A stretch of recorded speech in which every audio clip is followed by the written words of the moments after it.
everybody, Tinman here. I hope everyone's having a cracking day. So if you've seen this channel before, you know I am a gigantic fan of The Return of the Living Dead, my favourite horror movie of all time. We do have a review of the vinyl soundtrack score. Go check it out, let us know what you think. So the other day, I'm down London, gone to the London Film Comic Con with my daughter. We've had a cracking time, met some great people. But I popped into a store called All Ages Records. Now I'll get into that a little bit later. But while I was there, I picked up this. Yes, The Return of the Living Dead, but the Workprint edition. Now, I'd heard about this, but never seen it. They occasionally come up on eBay every now and then, usually around about £10, something like that. But they're snapped up straight away. Went to this store, and this guy has, I don't know how many he's got, but he had them for sale, and I picked this up for £5. £5. Now, the Workprint, I'd heard about, but didn't know much about. So, I'm going to read the synopsis on the back to give you the information I got, and then I'll review it for you. Okay. For the unattained, a workprint is typically a rough cut or assembly cut of a film that normally contains most of what was filmed in order to see what is and isn't needed for the finer cut.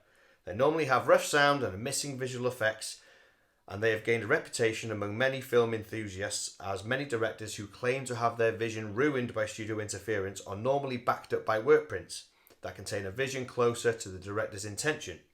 The most famous example of this is Blade Runner, whose workprint eventually was reworked into a proper director's cut. The quality is poor, which was the standard for workprints of that era, but more importantly, it has ostracised the alternative material. This is the Workprint edition of Return of the Living Dead. A Workprint version is about 20 minutes longer than the theatrical release. It contains different opening, a different ending, and various lines changed for the final cut. Now, I watched it last night for the first time, and yes, it's VHS. It's basically watching an old copy VHS. 3 minutes in, you're totally fine with that. It doesn't matter, because straight away it opens differently. You're straight on the... There's no text. There's no 1985, there's no score either. So you're straight in with it. And then the scenes are a little bit longer. Every little now and then there's an extra word, an extra line. And it's just like, whoa, this is really refreshing to see. So that was amazing. And then you get to my favourite, Frank and Freddie. Them characters together are superb. They have so much more dialogue as the film, as they go on. And there's even a scene where he's talking about taking how long they're going to work, because he wants to take his girlfriend out on a date. And Frank's even like, oh, are you sure it's a guy or a girl? Because I was a bit worried about that earring in the ear. Oh. The bit that gets me the most is the fact that throughout the entire film, there is no score. There is no score whatsoever. So it proves how important the score can be in a film. I mean, we knew that anyway, but it cements it, shall we say. And then also, Tinman obviously has no dialogue because it's just a puppet, but the moves are there. The mouth's there for brains and more brains. There's nothing said. There's a lot of overdubbing on the original, which now that I've seen the Workprint and the original, doesn't take away the fact that it's overdubbed. It still works beautifully. It still does. But wow, there's a lot of overdubbing of different lines, different bits said here and there. When an actor's facing the other way, so they'll say something, you won't even see their mouth, and they obviously not speak, lots of that. But it doesn't matter. It's amazing. Another scene that really, really was memorable is obviously the Seymour paramedics.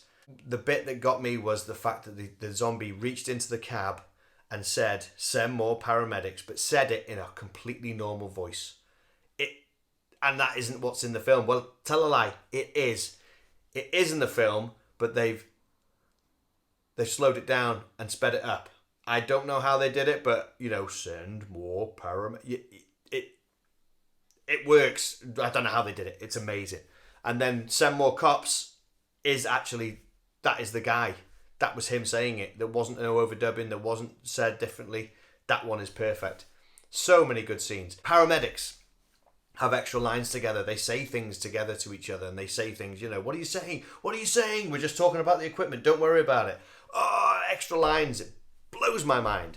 There's a couple of scenes in this movie. Whoa. Wow. Yeah. I had to rewind. I had to literally go, whoop. Did he just say what I thought he just said? You rewind back and you watch it back and you're like, oh shit, I'm not going to say what it is. Watch it for yourself. But wow, they can't get away with that now. That's all I'm going to say. Oof, I'm going to do that the old thingy pull again. Oh. So if you can, get hold of it. Get hold of it. There are clips of it on YouTube, but I'd say it would spoil it. I think you need to see it in its entirety because it changes. The ending is the same, but it's so different. As soon as the bomb goes off and then there's this overdubbed voice of this like professional like commentator. That is a mushroom cloud in such and such and blah blah blah blah blah and 4,000 people have known to be died. There's rain and it's weird. It's like wow, and then of course it just goes to like a weird cream colour and the clock is just ticking because it is a Workprint edition. You know, it even has storyboard scenes for like basically like a missing scene. If there's a scene where something explodes or something goes through and it's a big action scene, it's just a shot of the storyboard on a wall. I loved it. It really was worth it. And if you want to know how to get hold of it, you want to go to Up the Video Junction if you're in London. Go to Camden, go to 27A Pratt Street. Yeah.